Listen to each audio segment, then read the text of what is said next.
नमस्कार साथियों, आप बहुत लकी हो जो इस वीडियो पर क्लिक किए। बहुत सारे बच्चों की परेशानी इंग्लिश बन जाती है और इंग्लिश में फेल कर जाते हैं, लेकिन उसका कारण जो होता है वो बच्चा स्वयं होता है। ये 4 गलती करते हैं जिस कारण से बच्चे इंग्लिश में फेल कर जाते हैं।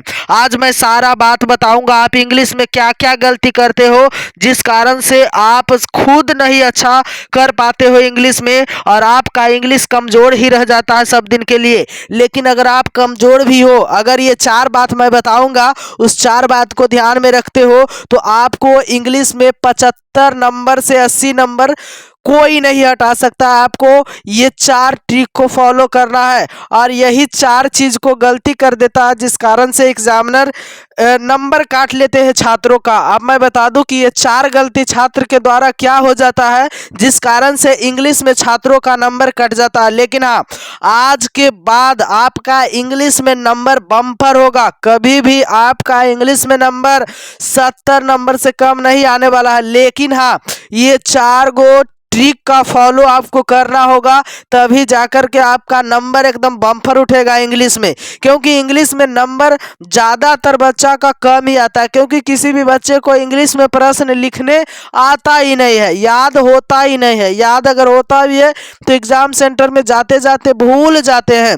लेकिन आज मैं कुछ अद्भुत बात बताऊंगा जो कि एग्जाम सेंटर में हमेशा आप नज़र को इधर उधर नहीं करिएगा, एकदम लगातार रूप से लिखते रहिएगा।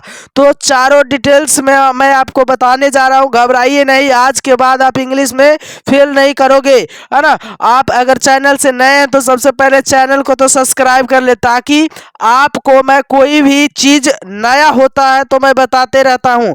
सबसे बड़ी बात तो ये है कि मेरा एग्जामिनर से बात होते रहता है, जो कॉपी चेक करते हैं वो हमें बताते रहते हैं कैसे कैसे कॉपी चेक होता है। तो सबसे पहला बात, इंग्लिश के कॉपी कभी भी एग्जामिनर चेक करने के लिए बैठते हैं तो उनका कहना है कि हम इंग्लिश के कॉपी में स्पेलिंग मिस्टेक पर ज़्यादा ध्यान देते हैं। अगर स्पेलिंग मिस्टेक रहता है उसी से हम पकड़ लेते हैं कि ये छात्र जो है वो कमज़ोर है, इसी के अनुसार हम नंबर को काट लेते हैं।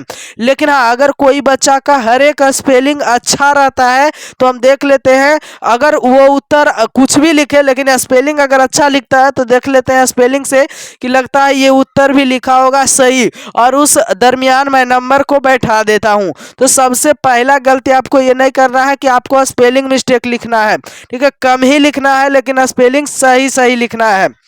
और दूसरा बात मैं आपको बताता हूँ मेरे प्यारे बच्चों, कितने बच्चे का प्रश्न रहता बराबर कमेंट में कि क्या सर बहुत लिखने से हमको ज़्यादा नंबर मिलेगा? तो ऐसा कुछ नहीं है, आपको वर्ड लिमिट को ध्यान में रखना होगा। अगर 60 से 70 शब्द में ही कह रहा है प्रश्न को लिखने के लिए, तो आप 60 से 70 शब्द में ही प्रश्न को लिखिए। और 60 से 70 शब्द में लिखने के बाद क्या 1 2 3 करके गिनिएगा नहीं, अभी से आप प्रैक्टिस करिए और अनुमानतः कीजिए कि मेरा इतना जो लिखा हुआ है वो 60 से 70 अंक होंगे, लिखा हुआ 60 से 70 शब्द लिखे हुए होंगे, है ना। तो इस तरह से आपको ध्यान रखना होगा। मैं एज ए एग्जामिनर से बात करके उनका अनुभव लेकर के आपसे शेयर कर रहा हूँ। आप हमसे दोस्ती करिए तो आपको हम हर चीज़ बताऊंगा, ठीक है। तो तीसरा बात मैं बताता हूँ जो कि बहुत ही अच्छा बात है, हाईलाइट वर्ड जो आप लिखते हैं, हाईलाइट्स को आप एकदम अंडरलाइन कर दे ताकि एग्जामिनर को जल्दी दिखाई पड़ जाए। उससे होता क्या है कि एग्जामिनर को कॉपी चेक करने में सुविधा होता है, हाईलाइट्स पकड़ा जाता है और उस अनुसार से एग्जामिनर नंबर को बैठा देते हैं। क्योंकि एग्जामिनर को जितना सुविधा होगा कॉपी चेक करने में उतना ज़्यादा नंबर मिलेगा, काहे कि एग्जामिनर को पैसा मिलता है कॉपी चेक करने का, और जितना ज़्यादा चेक करेगा उतना ही बेनिफिट होगा। और कौन नहीं चाहेगा अपना बेनिफिट को बढ़ाना, है ना। तो एग्जामिनर को डिस्टरबेंस नहीं होना चाहिए, और एग्जामिनर फुल मार्क्स आपको खुश होकर के दे देते हैं। रिक्वेस्ट विक्वेस्ट गलती से भी नहीं लिखिएगा, वरना एग्जामिनर कर देगा आपको फेल, ठीक है। और आपको मैं चौथा बताता हूँ जो भी इम्पोर्टेंट है, और ये भी बार बार छात्र गलती करते हैं। सेक्शन को कभी भी आपको बीच में क्वेश्चन लिखते लिखते बीच में या नीचे वाला भाग में में कुछ स्पेस बच गया तो नया सेक्शन का जो क्वेश्चन लिखना है या फिर नया प्रश्न का आपको उत्तर देना है, तो उस सिचुएशन में आप बीच से लिखना नहीं प्रारंभ करें। आप अगले पेज में स्वेच्छा से ऊपर में लिख करके सेक्शन को और बढ़िया से प्रश्न को भरे। ठीक है, कहीं भी बीच से नहीं उठाए। ये काम करने से एग्जामिनर आपको अच्छे स्टूडेंट के श्रेणी में नहीं डालता है, जिस कारण से आपका नंबर काट लिए जाते हैं और नंबर आपको बचा